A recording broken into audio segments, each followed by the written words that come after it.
नमस्कार, दृष्टि आईएएस के इन न्यूज प्रोग्राम में आपका स्वागत है। आज के इन न्यूज का टॉपिक है भारत की बदलती कूटनीति का विस्तृत विश्लेषण। देख लेते हैं डायमेंशंस जिन पे हम आज की चर्चा करेंगे। सबसे पहले जानेंगे कि क्या है खबर। उसके बाद रूस के विदेश मंत्री के भारत दौरे के बारे में जानेंगे। उसके बाद जानेंगे भारत रूस संबंध और बदलते आयाम के बारे में। उसके बाद भारत की बदलती कूटनीति के बारे में जानेंगे। भारत के समक्ष दुविधाएं क्या हैं वह जानेंगे। इसका निष्कर्ष और अंत में रहेगा आपके लिए प्रश्न। आइए सबसे पहले जान लेते हैं क्या है खबर। दरअसल हाल ही में रूस के विदेश मंत्री सेर्जेई लावरोव भारत के आधिकारिक दौरे पर रहे। इसके साथ ही उन्होंने पाकिस्तान का भी दौरा किया। लेकिन इस यात्रा के बाद से ही भारत की कूटनीति में आ रही गतिशीलता पर अब जानकार विश्लेषण कर रहे हैं। यह विश्लेषण तब और ज्यादा होने लगा जब इसी दौरे के तुरंत बाद अमेरिकी राष्ट्रपति जो बिडेन के विशेष प्रतिनिधि जॉन कैरी भी भारत के दौरे पर रहे। दो धुरी देशों के प्रतिनिधियों का लगभग एक साथ भारत का दौरा करना और भारत द्वारा दोनों देशों के साथ सफलतापूर्वक संबंध बनाए रखना भारत की सफल और गतिशील कूटनीति को बताता है। आइए जानते हैं रूस के विदेश मंत्री के भारत दौरे के बारे में।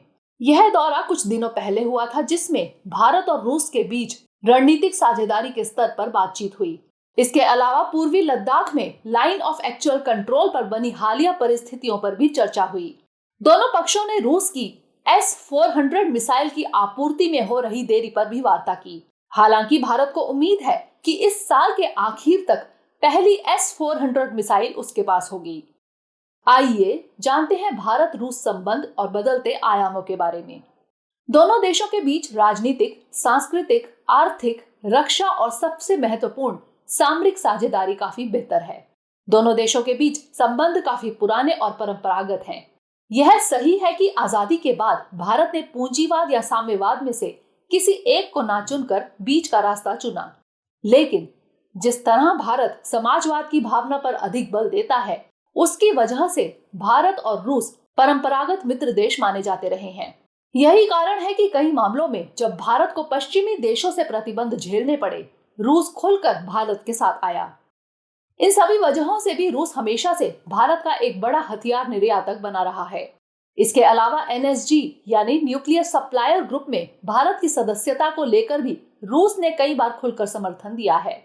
वहीं संयुक्त राष्ट्र सुरक्षा परिषद में स्थायी सदस्यता को लेकर भी रूस ने भारत का साथ दिया है। भारत और रूस के प्रगाढ़ संबंधों को इस आधार पर भी देखा जा सकता है कि दोनों ही देश G20, शंघाई सहयोग संगठन, ब्रिक्स आदि समूहों के सदस्य हैं। आइए जानते हैं बदलते आयामों के बारे में। यह सही है कि भारत और रूस के संबंध काफी पुराने और मजबूत हैं, लेकिन इसे कुछ दूसरे आयामों के साथ भी जोड़कर देखा जाना चाहिए। एक लंबे अरसे से रूस और पाकिस्तान की राजनयिक नजदीकियां काफी बढ़ रही हैं, जो भारत के लिए चिंता की बात है। इसके अलावा कई जानकार रूस, चीन और पाकिस्तान के उभरते सामरिक त्रिकोण को लेकर भी चिंतित है। भारत ने कई वजहों से रूस से हथियार आयात कुछ कम किया है। यही कारण है कि रूस हथियार बेचने के लिए नए केंद्रों की तलाश कर रहा है। सबसे महत्वपूर्ण यह है कि हालिया भारत दौरे पर रूसी विदेश मंत्री सेर्जेई लावरोव ने कहा कि अब रूस भारत का सामरिक साझेदार नहीं रहा। आइए जानते हैं भारत की बदलती कूटनीति के बारे में। आज का टॉपिक मूल रूप से इस बात पर केंद्रित है कि किस तरह भारत की कूटनीति गतिशील बनी हुई है, जिस पर जानकार विश्लेषण कर रहे हैं। हालिया समय में अमेरिका और रूस के मंत्रियों ने भारत के दौरे किए हैं। वह बताता है कि किस तरह भारत ने दोनों देशों के साथ संबंधों में संतुलन बनाए रखा है। कुछ सालों पहले तक पश्चिमी देशों के प्रति भारत का रुख उदासीन माना जाता रहा, लेकिन वर्तमान में अमेरिका के साथ भारत के मजबूत संबंध स्पष्ट हैं। इसका उदाहरण क्वाड में भारत की मौजूदगी और अमेरिका से बढ़ता हथियार आयात है। यह भारत की बदलती और मजबूत कूटनीति का ही उदाहरण है कि रूस और चीन के मजबूत वैचारिक और मित्रवत संबंध होने के बावजूद हालिया भारत चीन संघर्ष के मामले में रूस की कोई विपरीत प्रतिक्रिया नहीं आई। वहीं अमेरिका जैसे देशों ने भी कहीं न कहीं भारत का ही पक्ष रखा। अमेरिका के साथ भारत की नजदीकी सीधे तौर पर देखी जा सकती है।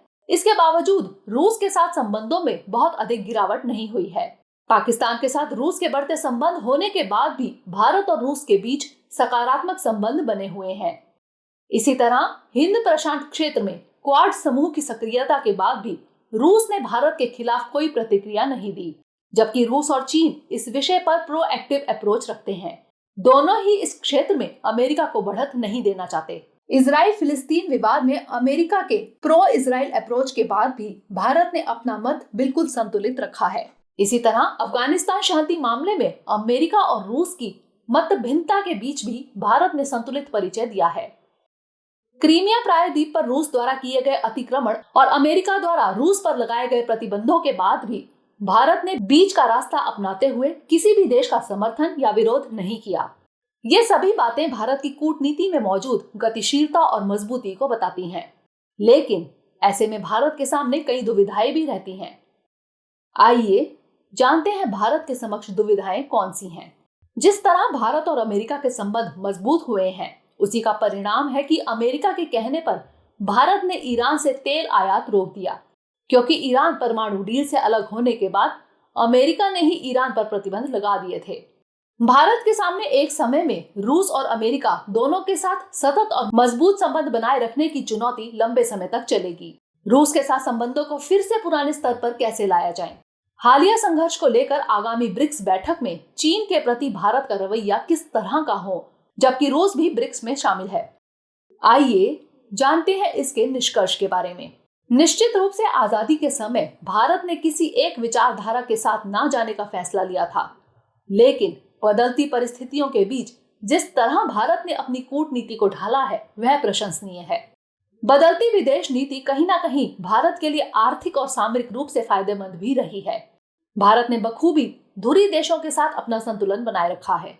पुनः भारत को यह हमेशा ध्यान रखना होगा कि जिस तरह अमेरिका अपनी नीति में तेजी से बदलाव लाता है, कहीं वह भारत के लिए घातक सिद्ध ना हो जाए। लिहाजा भारत को अपने सभी हितों को ध्यान में रखते हुए निर्णय लेने होंगे।